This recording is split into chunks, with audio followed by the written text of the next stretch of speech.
Monetary Policy Committee, India's current account deficit moderated from 1.3% of GDP of last year. The average inflation has been lower post the introduction of this framework.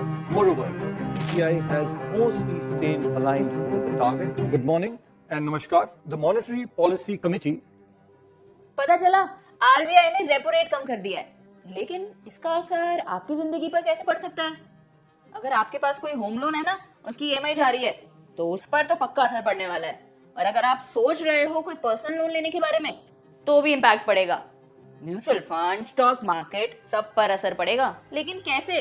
चिंता मत करो, ये सारी जानकारी आपको मैं बताऊंगी इस वीडियो में। तो पूरी वीडियो देखना, पसंद आए तो लाइक कर देना, सभी दोस्तों के साथ भी शेयर करना मत भूलना और चैनल को सब्सक्राइब करना तो बिल्कुल भी मत भूलना, क्योंकि आपको इसी चैनल पर सारी जानकारी मिलने वाली है कि दुनिया में क्या चल रहा है, कैसे चल रहा है और आपकी जिंदगी पर कितना असर पड़ सकता है। शुरुआत हम कर लेते हैं आज एमपीसी की मीटिंग से। तो आज मॉनेटरी पॉलिसी कमेटी की मीटिंग हुई आरबीआई के द्वारा, यानी कि हमारे देश का जो सेंट्रल बैंक है, रिजर्व बैंक ऑफ इंडिया। हाल ही में बने आरबीआई गवर्नर संजय मल्होत्रा ने आज एमपीसी की मीटिंग में ये जाहिर किया कि अब रेपो रेट को 0.25 बीपीएस यानी बेसिस पॉइंट से कम कर दिया गया है। अब 6.25% पर आ गया है 6.5% से। अब इसका मतलब क्या है? यानी कि मैं आपको पहले रेपो रेट समझा देती हूँ। देखो, रेपो रेट एक वो रेट होता है जिस रेट ऑफ इंटरेस्ट पर आरबीआई बाकी बैंक्स को लोन देता है। अब इसका इम्पैक्ट आप ये सोचेंगे कि यार वो तो बैंक और आरबीआई के बीच की बात है, हमारा इसमें लेना देना क्या है। अब अगर बैंक को सस्ते रेट ऑफ इंटरेस्ट पर लोन मिल रहा है तो बैंक ऑटोमेटिकली हमें यानी जनरल पब्लिक को कम रेट ऑफ इंटरेस्ट पर लोन देगा। डायरेक्टली इम्पैक्ट आपकी होम लोन पर पड़ेगा। अगर आपके पास ऑलरेडी कोई होम लोन है तो उसकी ईएमआई पर भी पड़ेगा, वो भी मैं बताऊंगी।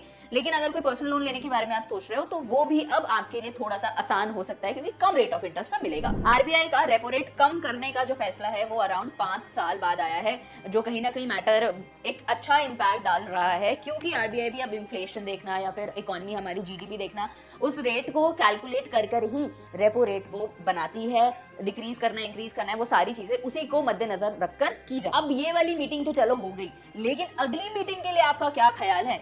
मुझे कमेंट सेक्शन में बताना। क्या अगली बार भी आरबीआई रेपो रेट को कम करने वाला है या बढ़ा देगा? बताना जरूर। Overall economy, stock market, mutual fund, इन सब पर ही कुछ ना कुछ असर देखा जाने वाला है। हाँ, ये इंपॉर्टेंट नहीं है कि वो बहुत इफेक्टिवली एकदम अभी पता चल जाएगा आपको कि सब कुछ अभी चेंज हो जाएगा। ये सब कुछ थोड़ा टाइम लगेगा, 2 महीने 4 महीने, उसके बाद ये सारी चीजें एक प्रॉपर फ्लो में आ जाएंगी।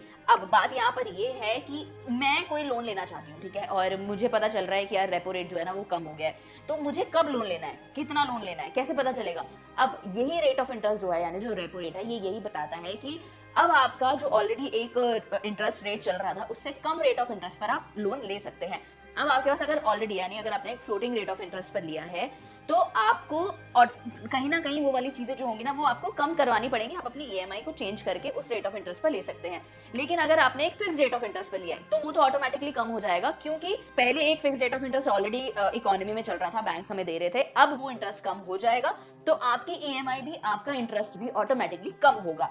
अब मैं आपको बता देती हूँ कि स्टॉक मार्केट पर कैसे इंपैक्ट पड़ेगा। अगर आप एक इन्वेस्टर हैं तो क्या वो बढ़ेगी, क्या वो कम होगी, क्या होगा? अब लोअर इंटरेस्ट रेट का मतलब ये है कि ऑटोमेटिकली अब इससे एक तो बोरोइंग जो है हमारी वो सस्ती हो जाएंगी, जिससे कॉर्पोरेट प्रॉफिट बढ़ेंगे, और अगर कंपनी के प्रॉफिट बढ़ रहे हैं तो ऑटोमेटिकली इन्वेस्टर्स को फायदा मिलने वाला है। तो ये तो जाहिर है कि इक्विटी मार्केट पर एक पॉजिटिव इंपैक्ट देखा जा सकता है रेपो रेट के कम होने से। अब ऐसे सेक्टर्स जैसे कि रियल एस्टेट हो गया, बैंकिंग हो गया, ऑटो एंड इंफ्रास्ट्रक्चर हो गया, इन सब को एक अच्छा खासा फायदा देखने को मिल सकता है। तो अगर आप इन्वेस्ट करने के बारे में सोच रहे हैं या फिर आपका ऑलरेडी एक पोर्टफोलियो इन सेक्टर्स में बना हुआ है तो मुबारक हो, आपको फायदा मिल सकता है। अब ऐसी कंपनीज जिनके पास एक ज्यादा डेट है, ज्यादा लोन ले रखा है, तो उनका भी रेट ऑफ इंटरेस्ट जो है लोन की जो चुका रहे होंगे उस रेट ऑफ इंटरेस्ट का वो पार्ट जो है वो उनके लिए कम हो जाएगा, जिनसे उनकी अर्निंग्स और स्टॉक प्राइस बढ़ सकते हैं। अगर आप एक लॉन्ग टर्म इन्वेस्टर हैं तो आप उन सेक्टर्स पर ज्यादा फोकस करिए जिनकी अब एक तो डायरेक्ट उनके ऊपर इंपैक्ट पड़ेगा इस रेट को कम, जो रेट कम हुआ है उसको लेकर, और एक लॉन्गर रन में आपको ज्यादा बेनिफिट वही सेक्टर्स दे सकते हैं। अब होम लोन के बारे में मैंने आपको बताया, जो डायरेक्टली लिंक्ड होते हैं रेपो रेट के कम होने या बढ़ने से।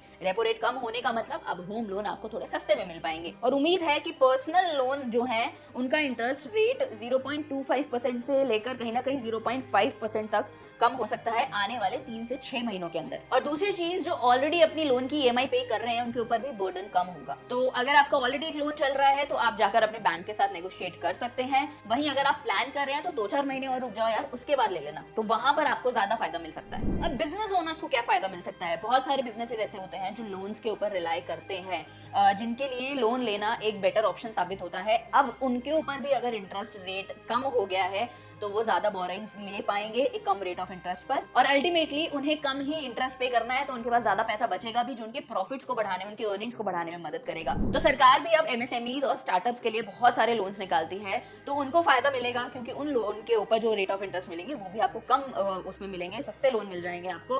तो आप अगर कोई अपना बिजनेस शुरू करना चाह रहे हैं अभी नियर फ्यूचर में, अगर आप सोच रहे हैं कि मुझे अपना बिजनेस सेटअप करना है और उसके लिए आपको लोन की जरूरत है, तो आपको इस चीज में फायदा मिलेगा, तो वो भी आप शुरू कर सकते हैं। वही 2-3 महीने की बात है, ये सारी चीजें सेटल हो जाएंगी, उसके बाद आप अपनी ये सारी चीजें जो है उनकी शुरुआत कर सकते हैं। अब अपने किसान भाइयों की बात कर लेते हैं कि उनको क्या फायदा मिलने वाला है।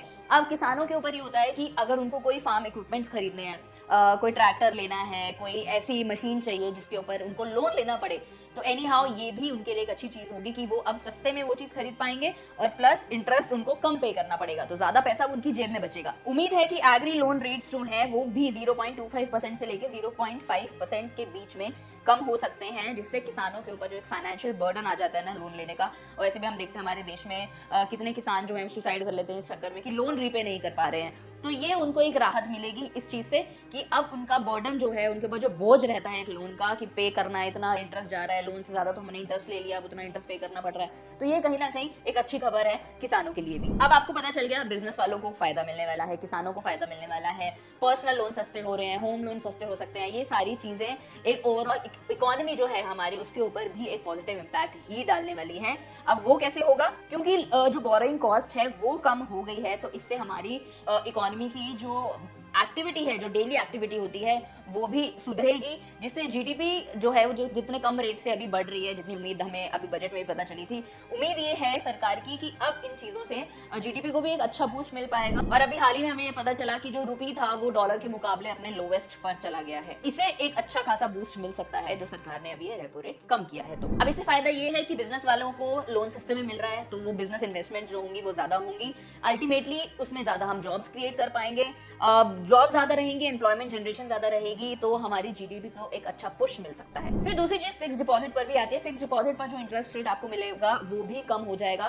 तो अगर कोई भी ऐसा इंसान है जो फिक्स डिपॉजिट कराने की सोच रहा है उसके बारे में, तो जल्दी से जल्दी करा लो, उसका इंतजार मत करना। इनफैक्ट सीनियर सिटीजन के लिए भी ये एक चीज रहेगी कि अगर आप किसी भी एफडी में अगर अपना पैसा डालना चाहते हैं तो अभी हायर रेट ऑफ इंटरेस्ट चल रहा है तो उसमें अभी डाल दो, वरना ये भी आने वाले फ्यूचर में कम हो सकता है। आने वाले टाइम में जो गोल्ड है उसका प्राइस भी हम बढ़ता देख सकते हैं, क्योंकि वो हमें लो रेट ऑफ इंटरेस्ट पर मिलने वाला है, जहां पर एक नॉन यील्डिंग एसेट जो होता है ये लोगों के लिए बन जाता है। तो ये थी सारी जानकारी आरबीआई के द्वारा की गई एमपीसी मीटिंग में रेपो रेट कम करने के ऊपर। अब आप मुझे बताइए कि इससे आपको कुछ फायदा मिलने वाला है या नहीं, मुझे कमेंट सेक्शन में जरूर बताना। और क्या लगता है कि अगली मीटिंग में आरबीआई इस रेपो रेट को और कम करेगी या बढ़ा देगी, मुझे कमेंट सेक्शन में ये भी जरूर बताना। चलिए, मैं उम्मीद करती हूँ ये वीडियो आपको पसंद आई होगी, समझ में आई होगी। कोई भी डाउट, सजेशन, फीडबैक आपका मेरे लिए रहता है तो मुझे कमेंट सेक्शन में छोड़ दीजिएगा। मैं मानसी मिलती हूँ आपसे अगली वीडियो में।